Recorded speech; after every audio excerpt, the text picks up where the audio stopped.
Hello everyone. So in the previous some videos we have discussed basics about fundamental principle of counting, number formation. So we are actually starting permutation combination in this video. So what exactly permutation is, what exactly combination is, let's understand. अगर हम बात करते हैं permutation की, तो permutation की अगर हम बात करें तो परम्यूटेशन का दूसरा नाम होता है अरेंजमेंट, राइट?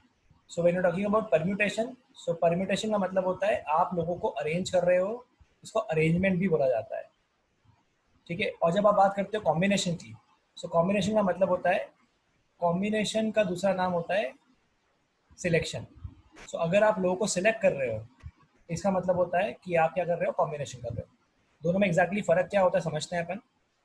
अरेंजमेंट का मतलब क्या होगा, अरेंजमेंट का मतलब होगा कि आपके पास कुछ स्पेस अवेलेबल है और आप उन स्पेस पे कुछ लोगों को अरेंज कर रहे हो, परम्यूट कर रहे हो, है ना। एग्जाम्पल एग्जाम्पल सपोज अगर हम बात करते हैं, मान लेते हैं आपके पास 3 क्रिकेट प्लेयर है, one is Rohit, other is Virat, and then we have Dhoni. हमारे पास 3 क्रिकेट के प्लेयर है, रोहित, विराट एंड धोनी।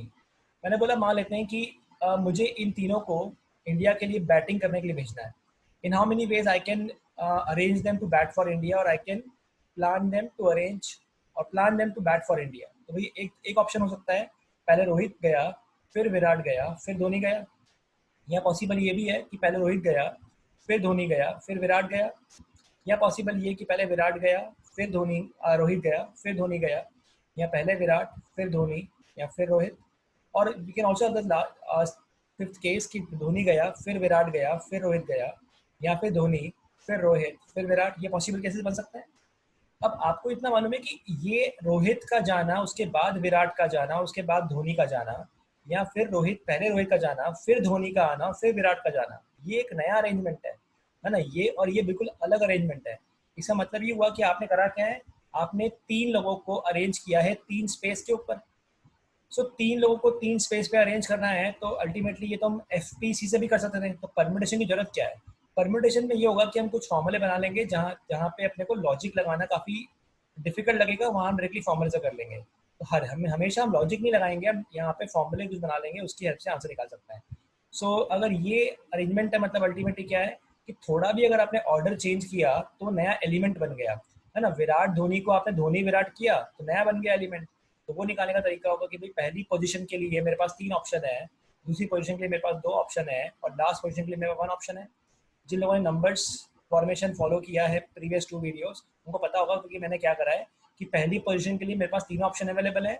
जो नंबर मैंने यूज कर लिया वो अगली बार नहीं आएगा, तो यहाँ 2 ऑप्शन अवेलेबल है, और यहाँ पे 1 ऑप्शन अवेलेबल है। तो आंसर कितना आ गया, आंसर आ गया 6, राइट। तो अल्टीमेटली है क्या, ये अरेंजमेंट है। तो अरेंजमेंट का मतलब होता है आपने 3 जगह पे लोगों को अरेंज किया है, तो अरेंजमेंट है ये। तो कॉम्बिनेशन क्या होता है, कॉम्बिनेशन का मतलब होता है सिर्फ ग्रुपिंग, आपने ग्रुप बनाया है ना, सिलेक्ट किया है। मैंने बोला है मान लेते हैं मेरे पास 3 प्लेयर हैं, रोहित है, विराट है और धोनी है। इन 3 में से मुझे 2 लोगों को इंडिया के लिए बैटिंग करने के लिए भेजना है, ओपन करने के लिए भेजना है। सो इंडिया के लिए ये लोग ओपन करेंगे, तो ओपन करने के लिए मेरे पास क्या ऑप्शन है, ओपन करने के लिए ऑप्शन ये है कि भाई रोहित और विराट ओपन करें, या दूसरा है विराट और धोनी ओपन करें, या फिर रोहित और धोनी ओपन करें। इसके अलावा पॉसिबिलिटी नहीं है। तो रोहित और विराट बोला जाए या विराट और रोहित बोला जाए, दोनों सेम ही है, राइट। रोहित विराट या धोनी बोला जाए या धोनी या विराट बोला जाए, दोनों सेम है, यानी ऑर्डर से फर्क नहीं पड़ता है, राइट। ऑर्डर किसी भी ऑर्डर में बोला जाए, जब तक एलिमेंट चेंज नहीं होगा, राइट, या फिर अगर कोई नया ना आ जाएगा, तब तक वो नया अकाउंटेबल एलिमेंट नहीं बनेगा, तब ये बोल सकते हैं कॉम्बिनेशन है। सो हमें इतना रखना है कि परम्यूटेशन की अगर बात करें, सो परम्यूटेशन का मतलब क्या होता है, परम्यूटेशन का मतलब होता है सिंपली अगर बात करें तो अरेंजमेंट, राइट। और अरेंजमेंट की अगर बात करें, सो अरेंजमेंट में हमें याद रखना है, अरेंजमेंट में ऑर्डर इज इम्पॉर्टेंट। सबसे इंपॉर्टेंट प्रॉपर्टी इसमें यह है कि order is important, order important होता है। थोड़ा भी अगर आपने ऑर्डर आगे पीछे किया तो नया एलिमेंट बन जाएगा, अगर ऐसा है that is known as permutation, ठीक है। और अगर बात करें कॉम्बिनेशन की, सो कॉम्बिनेशन का मतलब होता है सिलेक्शन, आपने सिलेक्ट करा है, तो किसको सिलेक्ट किया है वो इम्पॉर्टेंट है। तो सिलेक्शन का मतलब होता है कि ग्रुप बनाया है आपने, यहाँ पे ऑर्डर इज नॉट इम्पॉर्टेंट, है ना, ऑर्डर इज नॉट इम्पॉर्टेंट। तो क्वेश्चन में आप पढ़ के देखिएगा कि अगर इस क्वेश्चन के अंदर कोई भी आप सोच रहे हो, उसमें ऑर्डर को बदलने से एक नया एलिमेंट बनता है, वो आपके अकाउंटेबल है। अगर आपको लगता है कि वो आपके अकाउंटेबल है और नया एलिमेंट है, तो ऑर्डर बदलने से तो कॉम्बिनेशन है। और लगता है नहीं भाई किसी भी ऑर्डर में बोला जाए बात तो एक ही है, तो बोल सकते हैं फिर वो कॉम्बिनेशन है। ऑर्डर फर्क पड़ेगा तो परम्यूटेशन, ऑर्डर से फर्क नहीं पड़ेगा तो कॉम्बिनेशन, राइट। तो ये हमें याद रखना है कि ऑर्डर परम्यूटेशन में इंपॉर्टेंट होता है बिकॉज वो अरेंजमेंट है। अब यहाँ पे नॉर्मली कैसे क्वेश्चन आएंगे, यहाँ पे हम बोल सकते हैं कि यहाँ पे नंबर फॉर्मेशन आएगा कि नंबर्स को फॉर्म करना है, तो वहाँ पे लगा सकते हैं अपन, ठीक है। फिर यहाँ पे बोल सकते हैं कि आपको कोई वर्ड दिया होगा, वर्ड का जंबल करना होगा, तो वर्ड जंबल किए हुए हैं। या फिर ऐसा बोला हुआ है आपको कि लोग कुछ बैठे हुए हैं तो सीटिंग अरेंजमेंट हो गया, है ना, कि कितने तरीके से बैठ सकते हैं, उनके बारे में बात कर सकते हैं, वैसे क्वेश्चन हो सकते हैं। कॉम्बिनेशन में क्या होगा, कॉम्बिनेशन में होगा कि अपने को टीम फॉर्मेशन होगा, कि टीम फॉर्म करनी है, वैसे क्वेश्चन होंगे। या फिर ऐसा बोला होगा ग्रुप फॉर्म करना है, या अपने को कुछ चीज़ें डिस्ट्रीब्यूट करनी है, तो ऐसे क्वेश्चन के अंदर हम लगाएंगे कॉम्बिनेशन, राइट। तो समझेंगे, पर इतना रखिएगा कॉम्बिनेशन में ऑर्डर इंपॉर्टेंट नहीं होता है, परम्यूटेशन में ऑर्डर इंपॉर्टेंट होता है। अब अगर बेसिकली बात करें तो परम्यूटेशन का फॉर्मूला क्या होता है वो समझ लेते हैं। अगर परम्यूटेशन के फॉर्मूले की बात करें, सो परम्यूटेशन का फॉर्मूला होता है, अगर आपके पास n स्पेस है और अगर आपने r लोगों को अरेंज किया तो तरीका होता है लिखने का npr। और कॉम्बिनेशन को लिखने का तरीका होता है कि अगर आपके पास n लोग हैं और आपने r लोगों को सिलेक्ट किया तो ncr। अच्छा, इसको ऐसे भी लोग पढ़ते हैं कि npr का मतलब होता है कि आपने n स्पेस स्पेस पे r लोगों को अरेंज किया, या आपने आउट ऑफ n r लोगों को अरेंज किया, दोनों एक ही चीज है। ये आ जाएगा n factorial upon n minus r factorial, ठीक है। और एनसीआर का मतलब क्या होता है, आउट ऑफ n आपने सिलेक्ट किया r लोगों को, ठीक है, हो जाएगा n factorial upon n minus r factorial, और साथ में क्या आ जाएगा, साथ में आ जाएगा r फैक्टोरियल। ये कंडीशन हमें याद रखनी है, बेसिक कंडीशन है, ठीक है। तो ये फॉर्मूला याद रखिएगा। और बेसिक फैक्टोरियल तो हमने पढ़ा ही हुआ है, प्रीवियस वीडियो में डाला था बेसिक फैक्टोरियल मैंने। अभी आगे चलते हैं। अभी अगर हम बात करें N C N P N की, तो एन पी का मतलब क्या हो जाएगा, वो हो जाएगा एन फैक्टोरियल, क्योंकि जीरो फैक्टोरियल कितना होता है, जीरो फैक्टोरियल होता है 1। वैसे अगर हम बात करें एन सी एन, भाई एन लोग थे और उसमें से एन लोग का ग्रुप बनाना है, कितने ग्रुप बनेंगे, 1। सिंपल सोचो, 10 C 10 मतलब क्या, 10 लोगों में से 10 लोगों का ग्रुप बनाना है, तो कितने ग्रुप बनेंगे, एक ग्रुप बनेगा। तो यहाँ पे बात करते हैं 5 जगह पे 5 लोगों को अरेंज करना है, तो आंसर क्या हो जाएगा, 5 फैक्टोरियल। 10 जगह पे 10 लोगों को अरेंज करना है, तो आंसर क्या होगा, 10 फैक्टोरियल। जैसे कि पीछे देखा था अपन ने कि 3 लोग थे और 3 ही स्पेस थी, तो आंसर क्या आएगा, आंसर आएगा 3 फैक्टोरियल। और 3 फैक्टोरियल कितना होता है, 6 होता है, राइट। तो ये बेसिक होगा, ये हमें याद रखना है। तो परम्यूटेशन का मतलब होता है अरेंजमेंट, और कॉम्बिनेशन का मतलब होता है सिलेक्शन। ऑर्डर इंपॉर्टेंट होता है परम्यूटेशन में, और ऑर्डर बिल्कुल फर्क नहीं पड़ेगा कॉम्बिनेशन में, ठीक है। एग्जाम्पल देखते हैं। सपोज मान लेते हैं, ऐसा बोला है एक कार है, और इस कार के अंदर मान लेते हैं मुझे 6 लोगों को अरेंज करना है, ठीक है। ये 6 सीटर कार दी हुई है, 1 2 3 4 5 6, और 4 लोग हैं, 4 लोगों को मुझे इस कार में बिठाना है, ठीक है। कुछ कंडीशन नहीं बोली हुई है, हमें कोई कंडीशन बोली नहीं है, इसका मतलब है 6 सीट अवेलेबल है, 6 सीट्स पे मुझे 4 लोगों को अरेंज करना है, तो आंसर कितना आ जाएगा, आंसर आ जाएगा 64। इसका मतलब हो जाएगा 6 फैक्टोरियल डिवाइड में आ जाएगा 6 माइनस 4 फैक्टोरियल, इससे आपकी वैल्यू आ जाएगी 6 फैक्टोरियल अपॉन 2 फैक्टोरियल। कैंसिल मत कर देना, कैंसिल नहीं कर सकते हैं, ध्यान रखना।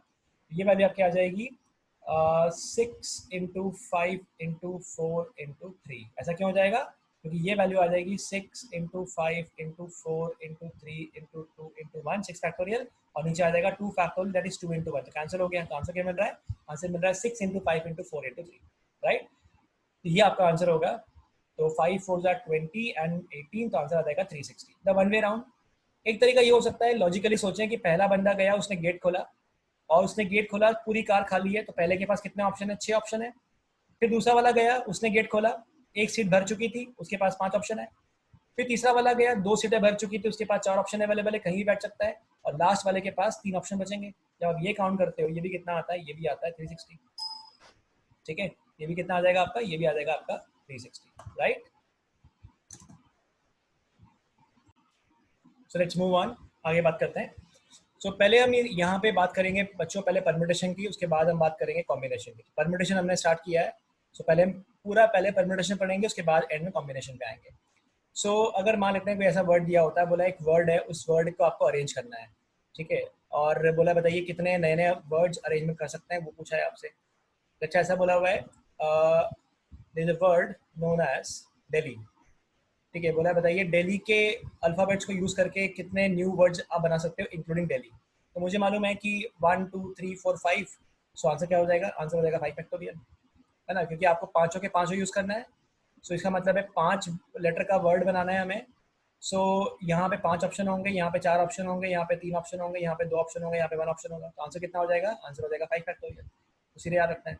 अच्छा, ऐसा बोल दिया होता कि मुझे 3 लेटर का ही वर्ड बनाना है, ठीक है, ठीक है, 3 लेटर्स का वर्ड बनाना है, तो बोला बताइए अब क्या हो सकता है? इसका मतलब है अब मुझे इन 5 में से कोई 3 लेना है, तो आंसर आ जाएगा 5p3। तो 5 में से 3 को लेके अरेंज करना है, तो आपका आंसर आएगा 5 factorial upon 5 minus 3 factorial, which ultimately give you 5 factorial upon 2 factorial. तो आपका आंसर आ जाएगा 5 इंटू 4 इंटू 3। 5 4 जा 20, 20 3 कितना हो जाएगा 60। So 60 new words we can form by the letter of the word Delhi, जिसमें 3 लेटर ही होंगे, राइट। तो ये आपका आया पीएनजी से। अब अगर लॉजिकली सोचें एफपीसी से, तो हमारे पास 3 स्पेस है। पहली पोजीशन पे हमारे पास पांचों ऑप्शन अवेलेबल है, दूसरी पोजीशन पे 4 ऑप्शन अवेलेबल है, और फिर हमारे पास 3 ऑप्शन अवेलेबल है। आंसर कितना आ जाएगा? 5 4 जा 20, 20 3 कितना हो गया 60। सो एक्चुअली एफपीसी और पीएनसी एक ही है। पीएनसी को एफपीसी से डिराइव करा हुआ है, फॉर्मूले जो बनाए हुए हैं वो हमारे लिए इजी हो जाएंगे। तो directly I can write 5p3 और 5 फैक्टोरियल अगर सारे यूज कर रहे हैं, और 5p3 अगर मुझे 3 लेटर यूज करना है तो, राइट। तो ये यूज होगा बेसिक परम्यूटेशन का। ठीक है, आगे चलते हैं। अब हम बात करते हैं जो डेफिनेशन हमने पढ़ा था वो यहाँ पे लिखा हुआ है कि each of the arrangement in a definite order, definite order, right. Order important होता है, मतलब which can be made by taking some और all at a time is called permutation. ठीक है, order of appearance of thing is taken into account, order is important, that means.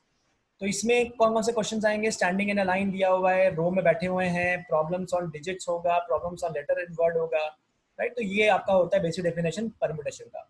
Combination का मतलब होता है सिलेक्शन। तो ईच ऑफ द ग्रुप और selection which can be made by taking some or all thing without considering the order of the thing is known as combination, right. Generally involve questions on selection, choosing, distributed group formation, committee formation and geometrical problem, right. तो लिखते कैसे हमने देखा, npr is n factorial upon n minus r factorial and ncr is n factorial upon n minus r factorial upon r factorial।